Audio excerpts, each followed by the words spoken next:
He is calling the shots. He is calling the shots. He is calling the shots. He is calling the shots. He is calling the shots. He is calling the shots. He is calling the shots. COVID-19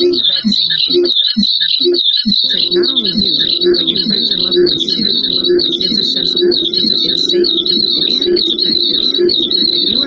Getting the vaccine protect not only you, but your friends and loved ones too. It's accessible, it's safe, and it's effective. If you are eligible to receive a vaccine, my name is Isaiah. My name is Isaiah. My name is Isaiah. My name is Isaiah. My name is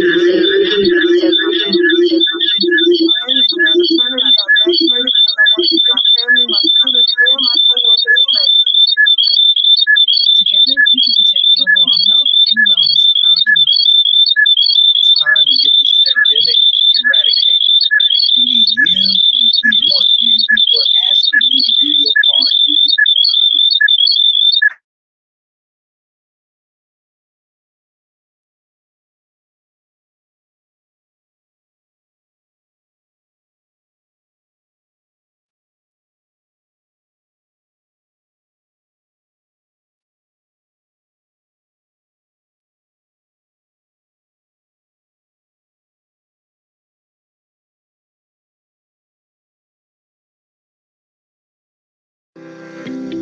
Clayton County is calling the shots. We are coming together to do our part and protect each other from the COVID-19 virus. Getting the vaccine can protect not only you, but your friends and loved ones too. It's accessible, it's safe, and it's effective. If you are eligible to receive a vaccine, then there's a vaccine available for you. My name is Isaiah Osby, and I want to get vaccinated so that I can be safe and protect my family. My name is Amanda Turner, and I got vaccinated because I want to keep my family, my students, and my co-workers safe. Together, we can protect the overall health and wellness of our community.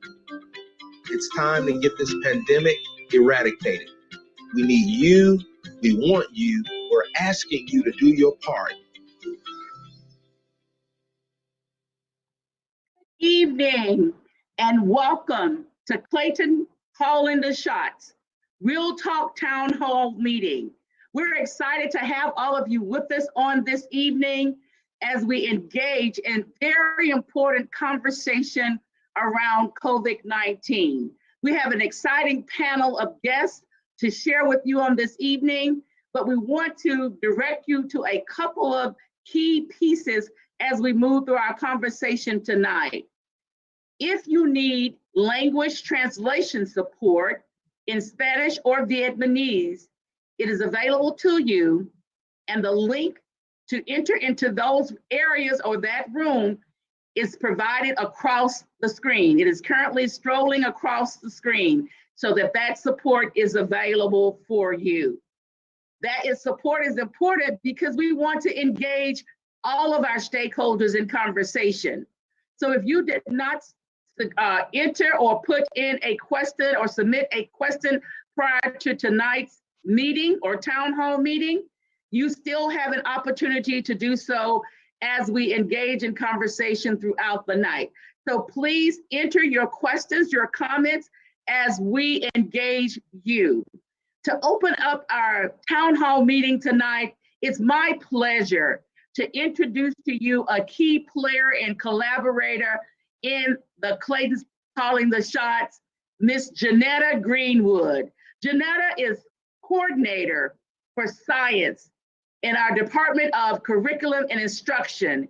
And she's going to share with you some important things that we've been engaging our students in over the past several months and as we move throughout this semester and this school year. Ms. Greenwood. Thank you so much, Dr. Collier.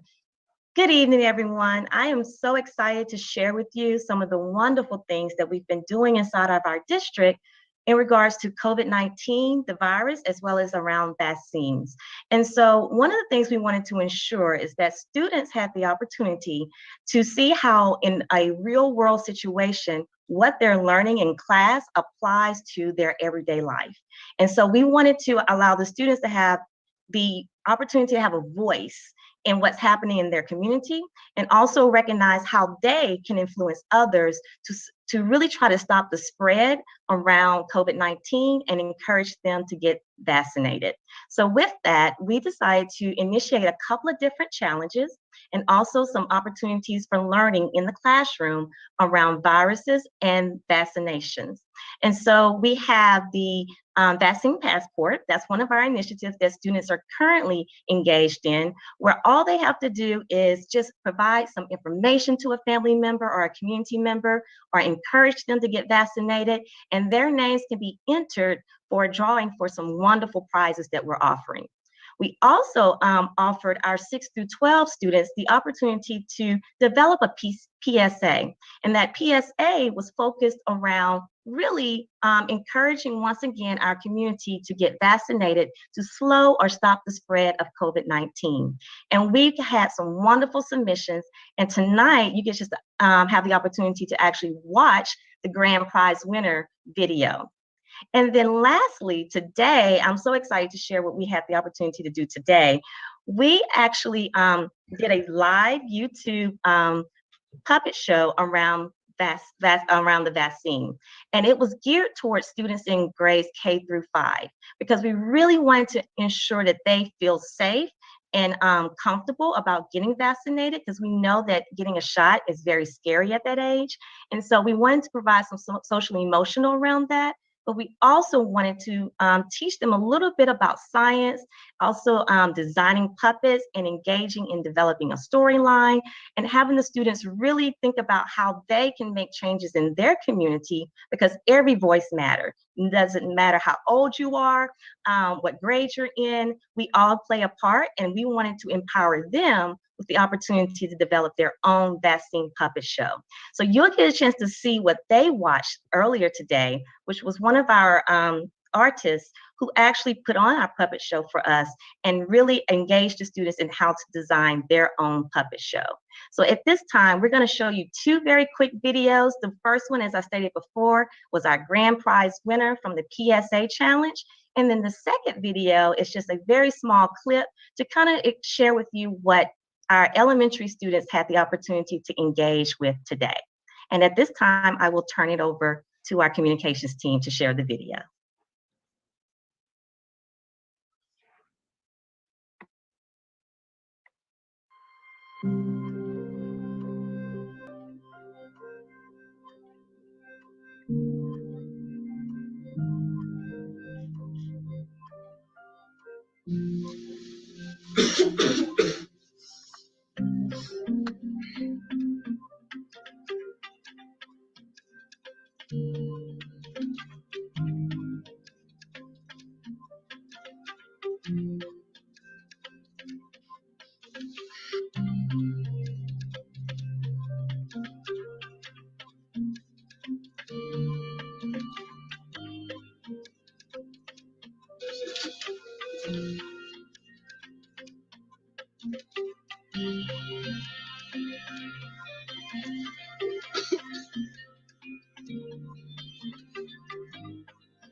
Flu season is slowly approaching, and many people are at risk for COVID.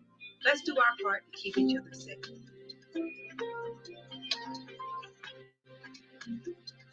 I'm vaccinated for my siblings, for my teacher, for my students, for my family. I do for my team and for my friends. To have fun.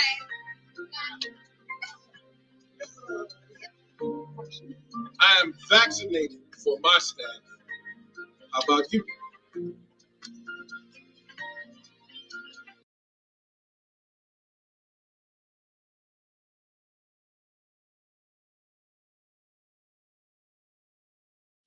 Good evening, everyone. My name is Imani, and I am a third grader in a Clayton County elementary school. I love school. I learn so many important things, and we do lots of fun stuff. Last year, I had to stay at home and do virtual school with my classmates and my teacher on the computer because people were getting sick from a virus, the COVID virus.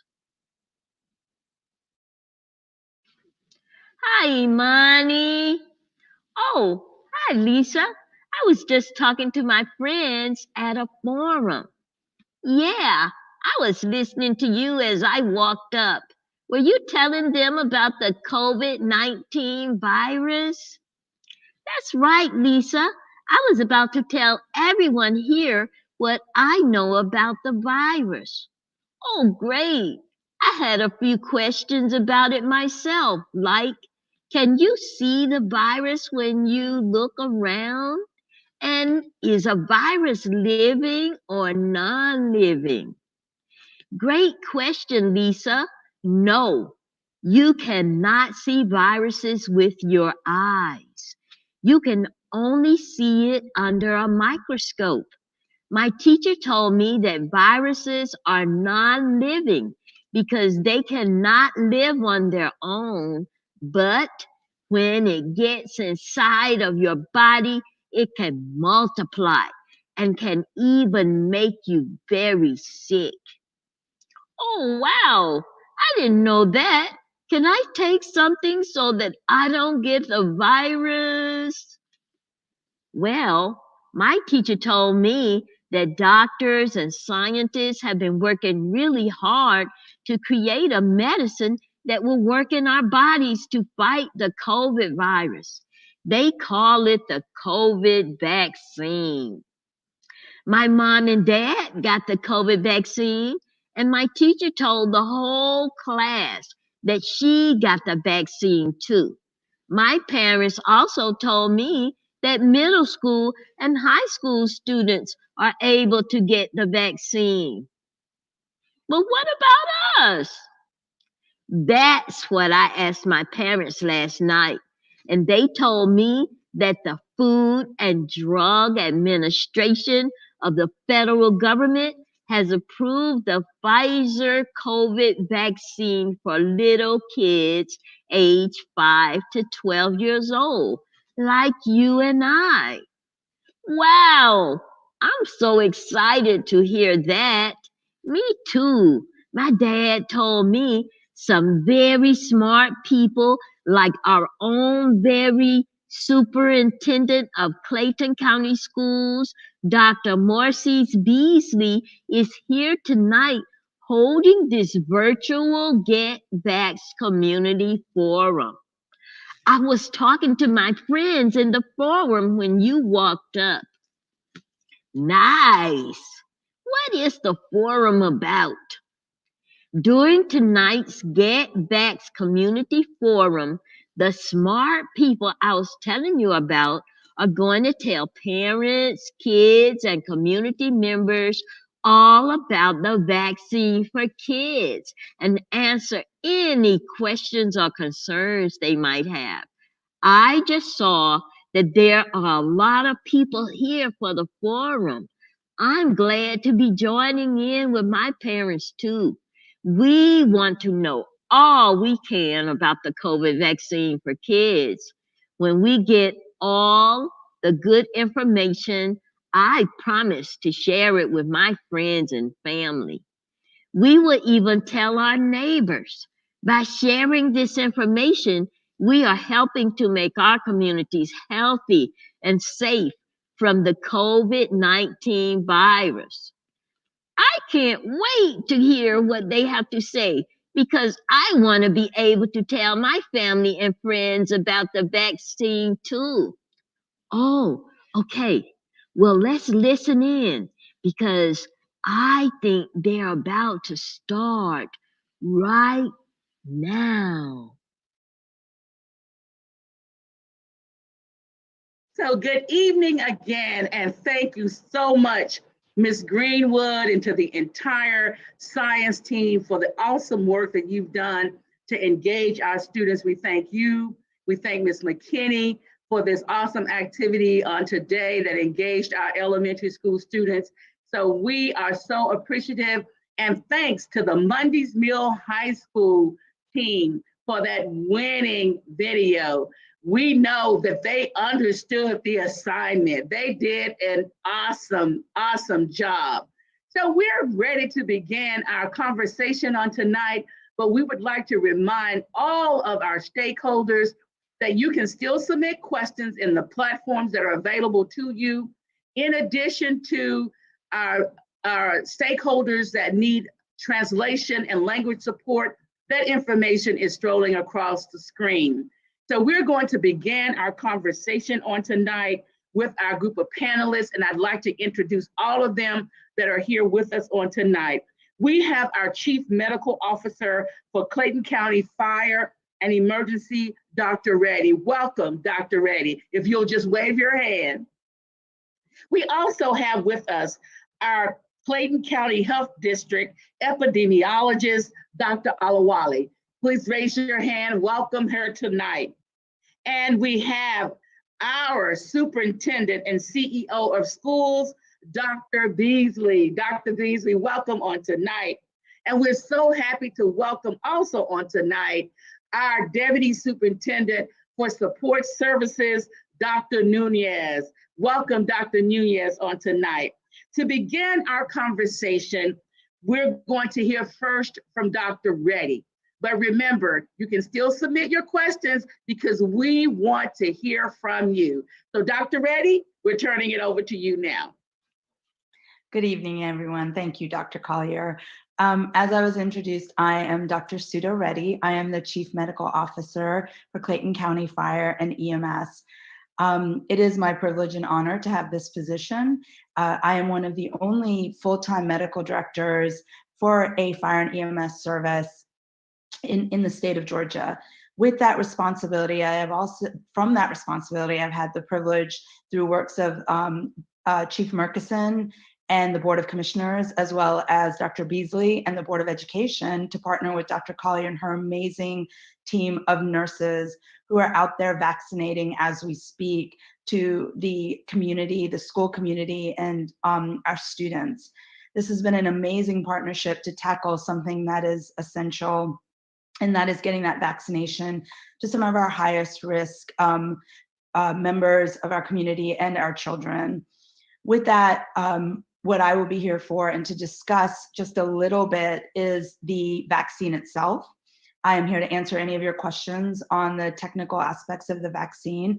As you know, and has been stated, the Pfizer vaccine is now approved for anyone who is 5 and over. This is a very, very big deal in that it is this is going to allow us to vaccinate our elementary school and all of our school age children at this time. And as stated before, this is not just a vaccination, that is a series of vaccinations that we give to protect our children and our public health, but it protects the families, it protects teachers, it protects all of the things that we care about in a community. This is, again, an mRNA vaccine. It is, I know that there have been a lot of questions around safety. It is an extremely, extremely safe vaccine. One of the concerns, and I will address it head on, is the concern for other complications such as myocarditis. One of the ways to put it into perspective is that you are 37 times more likely to get myocarditis from COVID without the vaccine versus almost a no chance of it with the vaccine. The importance of vaccinating in our community, especially one such as Clayton, is extremely important when you realize the amazing county that we work and we live in. And it is a matter of diversity. It is a matter of who we are and how we choose to move forward in our county and how we choose to keep our communities safe. This is very much a diverse county. with that comes some unfortunate statistics about who's at risk for COVID, not only for getting sick from COVID, but also the long-term complications and how this affects us now, a year from now, 3 years from now, 5 years from now. It is a story of health access. It's a story of understanding how communities of color have interacted with healthcare. What I would like to also, and I'm happy to answer, is any questions that come from that side of it. This is an extremely devastating disease. It is impacting communities, the Latinx and the brown and Black communities at a disproportionate level. And it is time to keep ourselves safe. And this vaccine is extremely safe. I can go on and on about the science behind it. I've been involved in the science behind it. As in my role with the fire department, I have been here through the entire pandemic. And so it is essential to get vaccinated. It is the one key barrier in preventing not only getting sick, but dying. Unfortunately, I can't do it in a Zoom format, but it is unfortunate how many people, especially in our county, know someone who has gotten extremely sick and or has died, a family member, a loved one, a friend, and that is just not okay. So again, I am extremely honored to be part of this conversation, and I am here to answer any questions that you may have regarding the vaccine. I know I have amazing colleagues who are going to address some of the numbers as well. Thank you, Dr. Reddy. Now we will hear from Dr. Adewale, who will share with us some updated information and data here in Clayton County. And again, we especially want to welcome all of our students to the audience tonight. Dr. O. Okay, good evening once again. My name is Dr. Olatanwa Adewale, and I'm the District Epidemiologist for Clayton County. It's a pleasure to be here tonight. And I would say that my work has been made easy, one, by that puppet show. That was really interesting. I enjoyed it because they said everything about COVID, and Dr. Reddy has gone ahead to make the vaccine side easy. And so if you can go ahead and play the slides.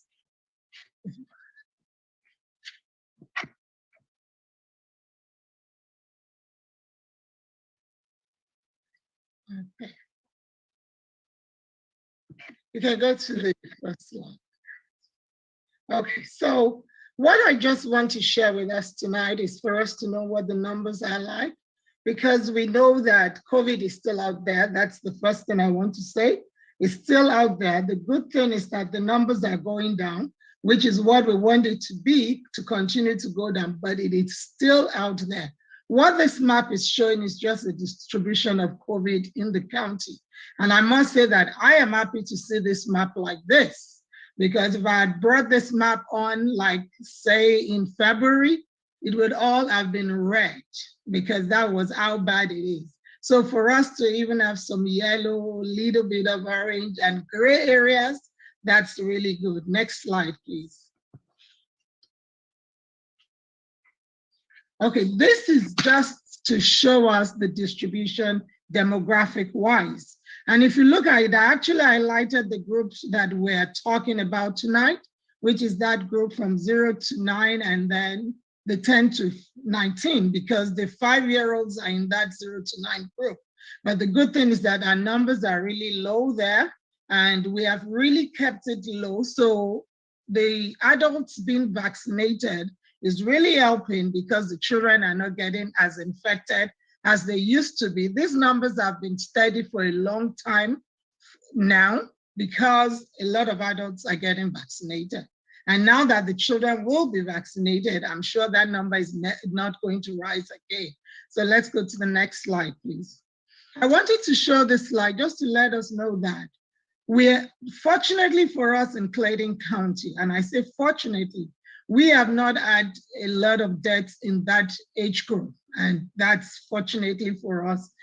It has been good for us, because we only have one in the 0 to 9 and one in the 10 to 19. So we have been blessed in this county not to suffer deaths when it comes to the children. Next slide. And I'm really going to run through this slide. It's just to let us know what's going on, because I found out that when people say what they're thinking about through questions, they learn better. So I'm just going to run through it, and then when they ask questions, we'll be able to talk about it. No, the previous slide, don't go to this one yet. Yes, I wanted to talk about the myths that we've heard about vaccine and why people don't get vaccine. Because in Clayton County Health District, we actually did what we call a vaccine hesitancy survey. And these were some of the things that people said was the reason for them not wanting to get the vaccine. One was that it was rushed and that it was not a good vaccine. And like Dr. Reddy said, it's an mRNA vaccine, but it's not like it's rushed. It wasn't rushed. They've been working on mRNA vaccines for a while, but it was fortunate that when COVID came, we were able to jump on it and get a vaccine out there as quickly as possible. It does not change your DNA. That's one other thing that we add, that it changes your DNA. No, it does not do that. And then it can give you COVID-19. No, it does not give you COVID-19. When people get COVID, the vaccine and then still get COVID, it's not the vaccine that gave them COVID-19, no, because it's not a live virus, so it cannot give you COVID-19. It's not a live vaccine, rather. It causes severe side effects. For most part, the vaccine will cause mild side effects. And if you've ever gotten a vaccine, even like the flu vaccine, you will know that sometimes when you get just the ordinary flu that we've been getting for years, you still have like a fever, you feel tired, you're lethargic, and that's the same thing with COVID-19. And I know, yes, on social media, there are 1,001 videos of all kinds of things, but be careful what you believe on social media. Then it makes women infertile. That's not true, because I know a lot of people that got the vaccine and they are pregnant, they've had children, and some were even pregnant when they got it, and they were able to keep themselves and their children safe. So that's not true. So I just wanted to knock that out before we go on. Next slide. This slide right here, I wanted to show this to help us understand the importance of getting vaccinated. If you look at the number of confirmed COVID-19 cases, we had 160 in that period. And of those 160, only 131 were unvaccinated. 6 were partially vaccinated, which means maybe they got only 1 dose when they got COVID. And 23 were fully vaccinated. Yes, there are some people that are fully vaccinated. It's funny that I never caught COVID until I got vaccinated. I actually had COVID after my vaccination, not before. So I'm one of those that were fully vaccinated but still got COVID. But the good thing was that I was in the house throughout. I didn't even have a headache. I didn't have any symptoms. I didn't even go to the hospital. And that's what it protects you from, even when you get it when you're vaccinated. And if you look at the hospitalization, it was 4 people that were hospitalized. 3 of them were unvaccinated. 1 was fully vaccinated. And I was telling someone that in my office that if we drill down to that 1 person that was fully vaccinated and was in the hospital, I'm almost certain that the person has an underlying condition. And that was why they were actually hospitalized. And then look at the number of deaths. The number of deaths is 13, and all of them were unvaccinated. So yes, the vaccine actually works and prevents you from either dying or even hospitalized. So let's go to the next slide. This slide is just showing the vaccination rates in Clayton County compared to the state. And when I checked this morning, it was still the same thing. We're still at 48 for 1 dose, but interestingly, we moved 0.1 on the 42. We're actually at 43 right now, but that's still not good enough. We can do better, and that is why one of the reasons this is being put together, so that we can educate the public to encourage people to get vaccinated, so that we can get to that point where we call in my world, and that's my epi world, we call it herd immunity. And that's when we have enough people that are vaccinated in the community to stop the spread of disease, but we're not there yet. 43 is not going to do it. And I was looking at actually the age group that we're particular about tonight. And for the 10 to 14, we have only vaccinated about 23.2%, which is less than it's about 5,000 students. That's about 5,000 children, because based on the population of that age group in Clayton County, it's just a little over 5,000. And for the 15 to 19 age group, is about 47.5, but that is just about 6,000 as well. So I took time out to look at that. And for the 5 to 9 year olds, there was even nothing. And we have about 22,000 of that age group in Clayton County. So we have work to do. We need to encourage them, and we need to get out there and make sure they get vaccinated. Next slide. This is just talking about the booster shots. And I know that we've had the people that are able to get it most of the time. You have 65 years and older, 18-year-olds in long-term care, underlying medical conditions. But what I wanted to point out is that as teachers in Clayton County, you can actually get your booster shot. If you want to, you can get your booster shot. And if we go to the next slide, I'll show you why you can get it now, though you don't fall in that first category. But this is the category of other people that are workers that can get it. If you're in the healthcare, and then education staff, example, teachers, support staff, daycare workers. So yes, please go ahead and get your booster shots. You can get it now, you qualify, so go ahead and get it. Let's go to the next slide. And this is actually the last slide, and I'm not really going to talk much about it because Dr. Reddy already spoke about it.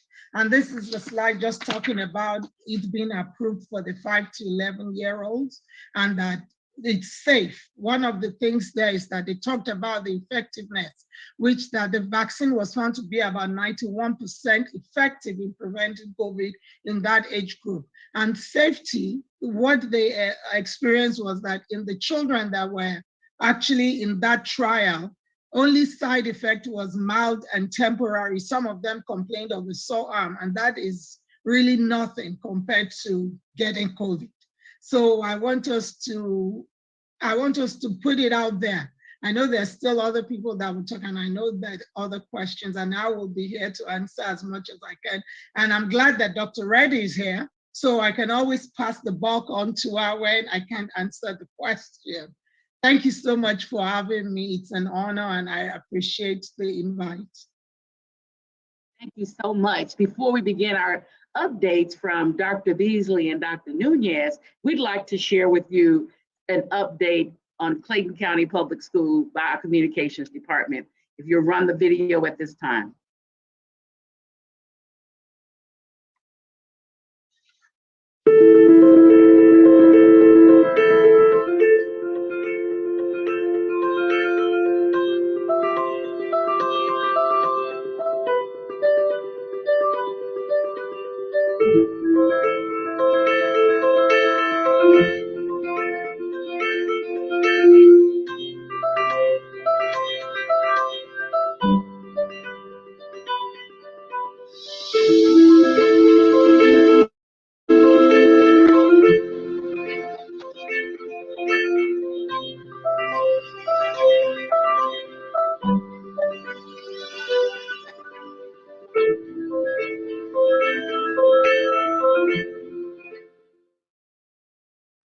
Thank you to our communications team for that great overview of where we are at this point and the work that has gone on in Clayton County. Just a little overview, but we have with us tonight Dr. Beasley, who will share with you information and updates regarding our school district. Dr. Beasley.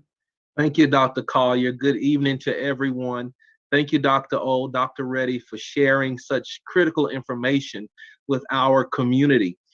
Dr. Collier, you're doing a masterful job of facilitating the panel discussion. And so I'd like to do what you all requested of me and share some updates relative to our efforts here in Clayton County Public Schools.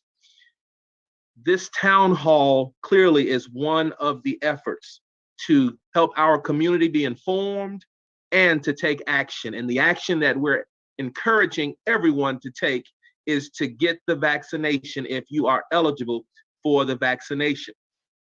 You should know that Clayton County Public Schools, we continue to follow the COVID-19 guidelines. We are continuing with our mask requirements for all in all facilities here in Clayton County Public Schools. We even provide masks to those without mask daily as needed. So no excuses for not having on a mask while you're in Clayton County Public Schools. We still require temperature checks, and the completion of the COVID-19 questionnaire were required upon entering our facilities. Social distancing is also expected in our facilities, and we are complying with the CDC guidelines. You should know that we have also modified buildings and classrooms to include plexiglass barriers in front offices, classroom desk shields for students, and hand sanitizing stations. And we can't stress enough the importance of washing one's hands. Wash your hands. And don't forget, 20 seconds, right? Soap, lather up, and clean those hands. So young people, please continue to wash your hands. You should know that we're also planning to roll out our vaccination efforts for students in the age group of 5 to 11. The Get Vax campaign continues in collaboration with our partnership with the Clayton County Emergency Management and the Clayton County Health District. Events will be scheduled as follows. A kickoff drive will be held at the International Center at the Morrow Annex on Friday, December 3rd, from 3 p.m. until 6 p.m. Interpreters will be available. We'll also have a Saturday vaccination drive at Lovejoy Middle School on Saturday, December 4th, from 10 a.m. until 2 p.m. And December to Remember event at Drew High School. Yes, December to Remember event at Drew High School in collaboration with the Department of Exceptional Students. Saturday, December 11th. The time will be announced. The second dose shots will be scheduled for the month of January. Additional Friday vaccine drives will be scheduled in the various school communities. So Dr. Collier, I hope that I have shared the information in a way that encourages our community to take full advantage of these vaccination efforts. In particular, now that students ages 5 to 11 are now eligible to be vaccinated, we hope that our parents will bring them to these vaccination events and allow them to experience what it feels like to get the COVID-19 vaccination. Thank you, Dr. Collier. And if there's anything else that I should share, just send me a text message and I'll be glad to share it. Thank you. Thank you so much, Dr. Beasley, as always, for your support and your energy and efforts in getting the word out to our community. We appreciate you. And now we have with us Dr. Sandra Nunez, who is my division head of support services, to share with you all the exciting things that have been going on in our updates in support services. Dr. Nunez. Thank you, Dr. Collier, and thank you, Dr. Beasley, always for your support. Thank you, panel members. It's always my pleasure to serve this division. And Dr. Collier asked me to share with you the different actions, initiatives, or what we have done in the division to support and make it through this pandemic. Clayton County Public Schools, under the leadership of our wonderful superintendent, has been sure to face the challenges of the pandemic from every possible angle and every possible perspective. And we can probably agree that it has not been easy. But we came on the other side with a great majority of our students, and I say a great majority of our students because transparently, we have students that we are locating out there in our enrollment process, but with the great majority of our students in our classroom being virtual or face-to-face, receiving instruction. And our focus has been to keep our students healthy, to keep our students safe, and to keep our students and community educated. So the division of student support services in particular, which I'm honored to lead with a wonderful team, has done a number of things. So I'm going to start with the different departments very briefly, and I'm going to start with Dr. Collier's department. Student Services, led by Dr. Collier. And we know that in the Department of Student Services, we have a student health, and our nurses have played a pivotal role in providing all the necessary planning and implementation and design of all those action initiatives that you see out there that as it relates to vaccination, as it relates to mitigation strategies, contact tracing, testing of our students and staff, and it expanded to our staff. Our social workers, they have been busy throughout the pandemic, not just locating and engaging students, but they have partnered with the Atlanta Food Bank, and they have been there providing those, manning those food banks through the pandemic, and that has been tremendous work alongside with our nutrition department. Our homeless education department has stepped up to the plate because, as we all know, our housing insecurity increased when the government programs lapsed and expired. So our homeless education department has been up and running. Our homebound teachers as well, serving students that are now experiencing other issues in addition to what we usually experience with the students who are hospitalized. Our counseling department and enrollment has been keeping our students connected with the schools and dealing with their social emotional concerns. They have kept a finger in the pulse of our graduating students, keeping them on track for graduation. So that has been going on throughout our pandemic with counseling. Our Department of Exceptional Students, they have worked hard to design programs, all new, to be able to serve our students while they were away and to take care of our most fragile kids. It's hard when you know that we have a COVID out there and we have students that are very fragile, yet we know that we need to educate them. Our Department of Discipline Prevention and Intervention have worked in connectedness, ensuring that our students continue to be engaged with our behavior intervention specialists, visiting our face-to-face and our virtual classrooms, and making sure that the students are there and engaged, and that they are following our discipline procedures, and they are in an environment that is conducive to teaching and learning. Our Department of Behavioral Health and Wellbeing has focused on the mental health of our students.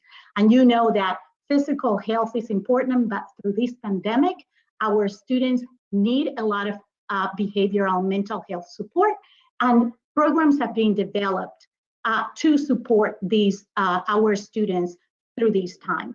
Language learning, communication is very important.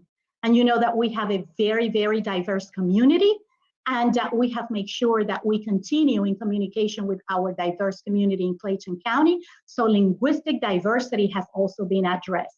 And finally, our Georgia Network Educational Therapeutic Supports have been a member and a partner providing supports to those students with the most extreme behaviors that have been, of course, exacerbated with the fact that we have, all these students at home, that they were not receiving the supports and the interventions when they are in the classrooms. So as you can see, the entire Division of Support Services has poured into to provide supports to our students, not just physical, to ensure their physical well-being, but also their mental and social emotional well-being. Thank you, that's all I have. And if any questions come out, we'll be here to answer. Thank you so much, Dr. for your outstanding leadership and leading this key and important work that supports our schools, our students, our families. And so we just salute you and applaud you for your leadership in this area. So now we're ready for, while we're here too as well, is to engage our stakeholders and to answer any questions that you have. You can still submit those questions in our various platforms, but we do have some questions that were submitted, and we have Ms. Jada Dawkins that's here to lead us in that questioning process. Good evening, everyone. Excellent job thus far. As Dr. Collier indicated, I am charged with the responsibility of sharing questions that was previously submitted by our stakeholders.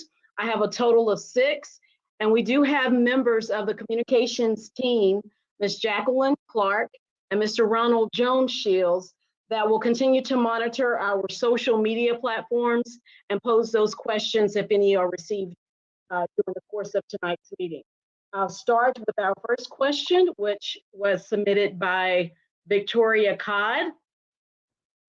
Has there been any new strains since the Delta variant? Dr. Reddy, would you please answer that question for us? Sure, and I'll tag team with Dr. Adewale as well.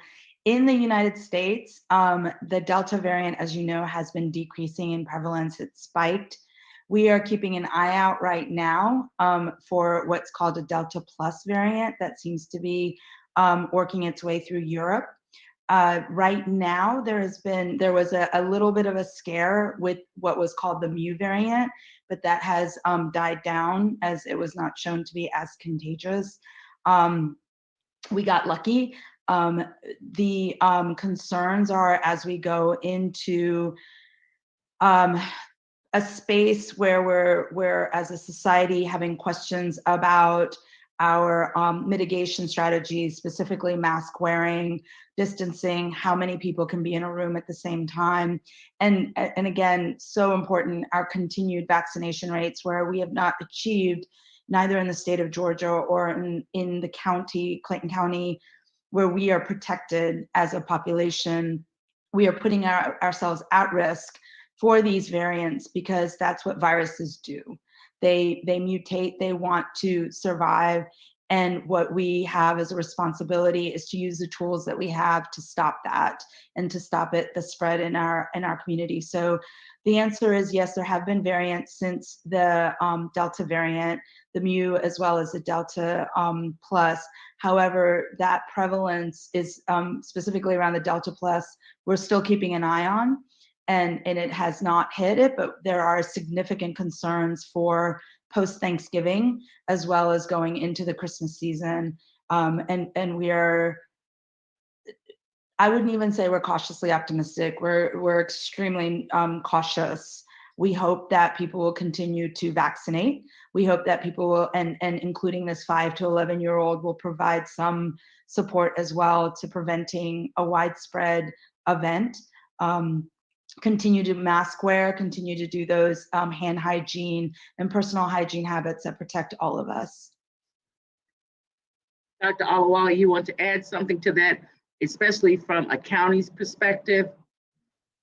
Just as Dr. Reddy said, right now, those are the 2 we're keeping an eye on. And the meal was scary, but it didn't go through. And so we're happy about that. And I was just talking to my colleagues in the office today, and I'm like, I am keeping my fingers and my toes crossed every day.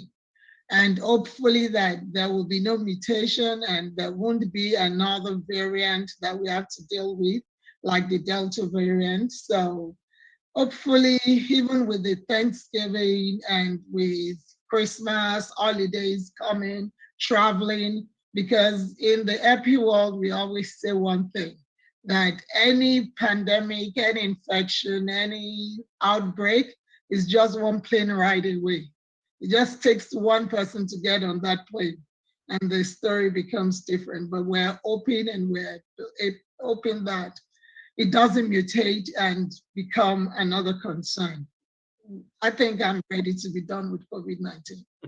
We all are. Audience tonight, we want to make sure that we provide an explanation of what you mean when you talk about the virus mutating. What causes the virus to mutate? mutation is what allows a virus to mutate is traveling through a population. And that's a fancy word to say that the more people get infected, the more opportunity there is for that virus to evolve and grow. And that's why it changes its very molecular structure and it becomes a slightly different, same family, but it changes its RNA to become either more infectious or more, the mu variant was very scary because it was it caused much higher rates of illness, much more significant illness, and it actually was associated with a higher mortality rate, meaning more people were dying from it when they got it.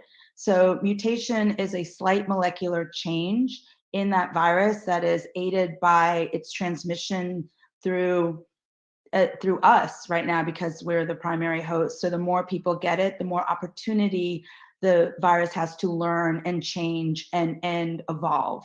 And so again, to reinstate why herd immunity, why vaccinations are so very important to keep our mutations down and to keep all of our communities and ourselves healthy. And we have our scientist, Ms. Janetta Greenwood, that is nodding. Ms. Greenwood, is there anything that you would like to add to the conversation around the mutation piece? Dr. Reddy is absolutely correct. And so that's why it's so important that we continue to wear our mask. And so important for us to get vaccinated because really we are the vector that allows the opportunity for that mutation to occur.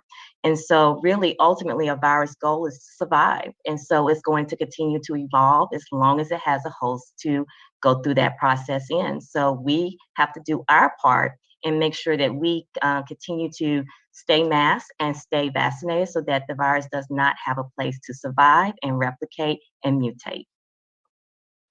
Thank you. Okay, question number 2. Christina Andre wants to know, why do you have to take 2 shots to be fully done with your COVID vaccine, but with other vaccines, you don't always have to get 2 of them? Dr. Adewale, you want to start off with that one? You're still on mute. Okay, yes. It's possible that I would say for some, that's why we do what is called clinical trials. Clinical trials enable us to say, okay, 1 dose of this is okay and you'll get the protection. Whereas for some, you'll actually get 2 or 3 doses in some vaccines. For instance, MMR, we have to get 3. Hepatitis, you have to get 3. So it's what is discovered when the clinical trials are being done that determines if you have to get 1 vaccine or 1 dose or 2 doses or even 3 doses. And in some cases, you get what is called the booster shot.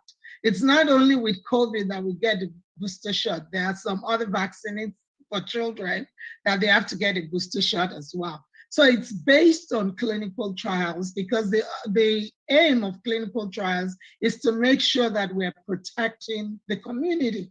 And that's why, and that's when they decide, okay, based on these trials, this is what will protect us from getting the infection. And that's why doses, it's either 1 or 2 doses. Thank you. And this question may be geared towards our superintendent and CEO of schools. Robert Douglas wants to know, will the school district give parents a monetary incentive for children vaccinated? Well, that is a quick no. I tell you, we encourage our county to consider providing a monetary incentive, but no, we would only have to focus, we can only focus on employees. So that was a great question, a great try. We will add to that conversation, Dr. Beasley, that we are giving away prizes though to students. That's a good point. Get the vaccine, they can enter into their multiple drawings. Thanks to our foundation for donations, we have prizes to give away. And Dr. Adewale, you want to talk about that prize, those gift cards that's going to be given away on the 19th at the event at Drew High School? Yes, actually, if they want to get some monetary incentive, they can come to Charles Drew High School on Friday the 19th. And if they bring their children, they will get that gift card, that incentive they're wanting to get. But just come with your proof of residency that you're actually living in Clayton County. And then, yes, you can come and you'll get the incentive for your 5 to 12-year-olds and anyone that gets vaccinated. But it's first come, first serve. So make sure you get there early. It's going to be from 10 to 2. So get there as soon as possible so you can be in the park that will get that incentive. And Dr. Collier, I guess we should share that those incentives are supported by the Clayton County Public Schools Foundation. And so I encourage people to donate to the foundation. We may get more incentives. Yes, sir. That's a good plug, Dr. Beasley. Thank you all. Question number 4 comes from Shavela Moore, who wants to know, when will COVID vaccinations be provided to children who now qualify for the vaccine? Many other counties are offering vaccinations at their children's schools. And of course, Dr. Beasley will have you to repeat what you shared earlier about our works around the 5 to 11-year-olds and the drives that are coming up. And Dr. Collier, it may be helpful to know that people can be vaccinated if they're eligible at our schools right now. So we are offering the vaccine at the sites at every school. However, for the ages 5 to 11, because they are recently approved for the vaccine, we are planning some events. So I'll repeat them very quickly. The kickoff drive at the International Center, the Morrow Annex, will be Friday, December 3rd from 3 p.m. to 6 p.m. Interpreters will be available. A Saturday vaccination drive at Lovejoy Middle School on Saturday, December 4th from 10 a.m. until 2 p.m. And then an event called December to Remember at Drew High School in collaboration with the Department of Exceptional Students on Saturday, December 11th. And Dr. Collier, I don't have the time for that event, but it may be helpful to share that if you do have the time.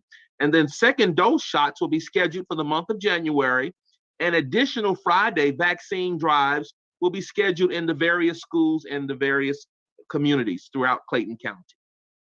Thank you, Dr. Beasley. The time for the event at Drew High School on December the 11th is from 10 to 2 as well. And we also want to acknowledge the efforts that Clayton State University, through a grant that they received, is also providing funds toward incentives that supports the work that the health district is involved in, as well as their collaborations with us within the school district. So we're grateful for that partnership as well. So give to the foundation and support the work that's going on in our community.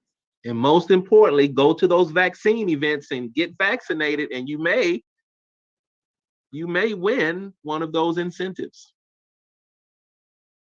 Thank you all. Question number 5 comes from Renee Wally. And it reads as follows, rather lengthy, so bear with me for just a minute. When my son had to remain virtual due to an outbreak at MD Roberts, we certainly understood. However, I've noticed that since the temporary virtual time home for him, I've received no other communications about any outbreaks in CCPS, when prior there seemed to be a few every week. Also, I no longer get communications from either of my son's schools informing me of an individual at the school testing positive, and which I used to receive weekly as well. While I think this is excellent, if there are no more outbreaks, no one in the schools has tested positively lately, I'm inclined to wonder if perhaps the policy to close schools and sending close contact and positive individuals home for a number of days has changed. Can you share if something has changed, or share something with parents? And I guess I will attack that one.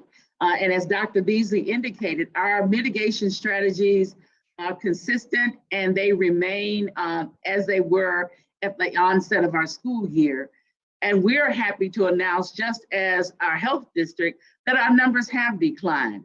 And we did see a large influx, if you want to say that, or rise in cases at the beginning of the school year, but we've seen a decline.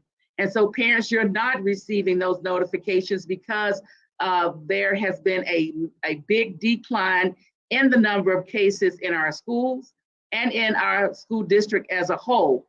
But our protocol and procedures are still the same. Should there be an outbreak that you need to be made aware of, you will be notified. If there is an exposure, if there's a positive case in the classroom or in the school, you will be notified. That process protocol has not changed, but we're pleased with the decrease in the number of cases that we've experienced over the past 30 days. So we want to continue those mitigation strategies, especially as this winter, the weather gets cold, so that we can continue along the lines that we're on now and reduce those number of contacts that we need to make with you regarding positive cases. Thank you, Dr. Collier. And the final pre-submitted question that I have to share with you is from Tony Woods, who wants to know, when can elementary school kids get COVID-19 shots? And I think Dr. Beasley just answered that question, and that information will be shared out to our stakeholders as well by our communications department. So our stakeholders will have an opportunity to sign up to participate in those vaccine drive. And the first one sponsored by our health district is on the 19th, correct, Dr. O, at Charles Drew High School. And so please, by all means, feel free to go to Charles Drew High School on the 19th from 10 to 2, and you can receive a vaccine. Dr. O? Yes, and also if they don't want to wait till the 19th, they can actually come to the health district and get it. They can call the health district and make an appointment. The number is 678-479-2223. That's 678-479-2223. And they can make an appointment to get it like Friday, because we're closed tomorrow anyway, but like Friday, Monday, they can get the vaccination if they call and make an appointment. Thank you. Thank you. And now I'll yield to the communications team to share if there's any questions submitted via our social media platforms. Thank you.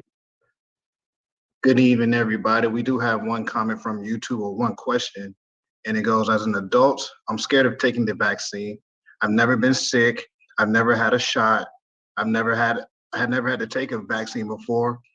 Why should I allow my children to take the vaccine? They've never been sick. If they take the vaccine and something happens to them, who will be held responsible? What is the future side effects of the vaccine in the next 5 to 10 years and the future? We will certainly yield to Dr. Adewale and Dr. Reddy in response to that particular question.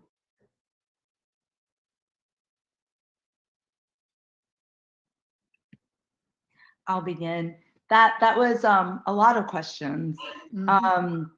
So I will kind of, what I'm hearing in those questions is, and that's sort of what I will address, is and I'll be very straightforward, a fear and a distrust of the vaccines and what vaccines do. I'll start backwards. You asked, what is the effect of this vaccine 5 or 10 years from now? The probability of this vaccine having any long-term effects 5 or 10 years from that is almost zero, because of the nature of the vaccine, how it degrades and how it is actually used in the body. I can tell you with more certainty that the consequence of contracting COVID and the long-term consequences of COVID 5 or 10 years from now are just now starting to show themselves clinically in terms of how they affect your heart, long-term cardiovascular risks, which are already very high in populations of color. We don't need to support that moving forward. The other question I would have is, one of the things that we do require and I don't know if you had childhood vaccines, but right now, we have herd immunity for so many diseases. We have herd immunity for polio. We have herd immunity for pertussis. We have herd immunity for tetanus.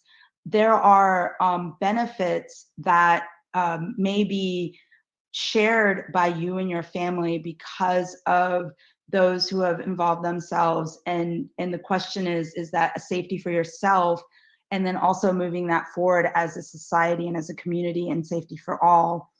I will tell you that on a very personal note, I have taken care of small children who have gotten a disease that was preventable by a vaccine, specifically pertussis.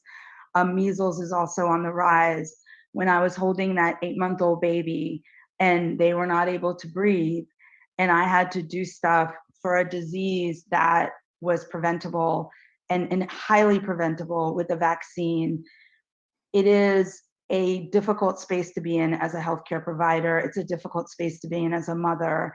And the fear that you have is also countered by millions and millions and millions of doses of various vaccines, diseases that have almost been eradicated from our medical consciousness because of vaccines.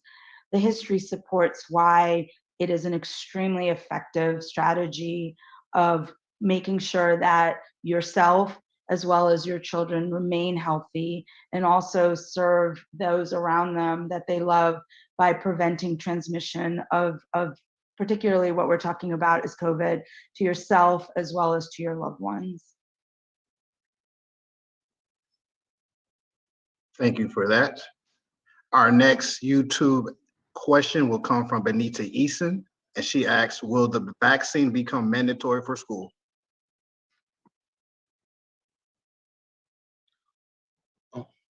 I don't know who want to dive in on that one, but I think that's a good one for Dr. Adewale coming from the Department of Public Health standpoint. You might want to dive into that. Well, nothing has been said to that effect yet, so I can't really say because it has not been discussed because this was just approved. So there's nothing out there yet. So right now it's recommended for them to get it, but it's not mandatory right now. I don't know what's going to happen tomorrow, but right now it's recommended, not mandatory. Dr. Beasley, did you want to comment on that, sir? Well, I would just say that the only way we as a school system would require it is if the Georgia Department of Public Health requires it, like all other immunizations. So nothing mandated as of yet, as Dr. O has shared. If that changes at the state level, then of course the school system would have to comply. Thank you.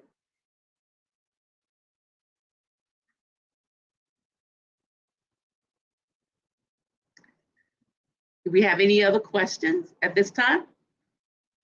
Well, awesome. Thank you so much to our stakeholders for your engagement on tonight. And we thank all of our panel members for sharing some very valuable information with our stakeholders. We certainly hope that you will take this information, ponder this information. If you're hesitant, hopefully it'll help you in your decision-making process. I will let the communications department share how this town hall meeting will be made available and how you can go back and look at recordings after this live session. Thank you, Dr. Collier. Please be advised, our wonderful community stakeholders, that if you missed tonight's meeting, don't worry. If you know someone that should have been a part of tonight's meeting, you will have the opportunity to share a link. We will extend via email to everyone. We will post on our social media platforms. We will also have tonight's meeting uploaded to our website. And so please stay connected and please let us know if there's anything additionally that we can provide to you to make it more informative the next time. Thank you again to all, and good night, and enjoy the rest of your week. And if there are any veterans, happy Veterans Day on tomorrow. We thank you for your service. Have a good evening. Thank you all.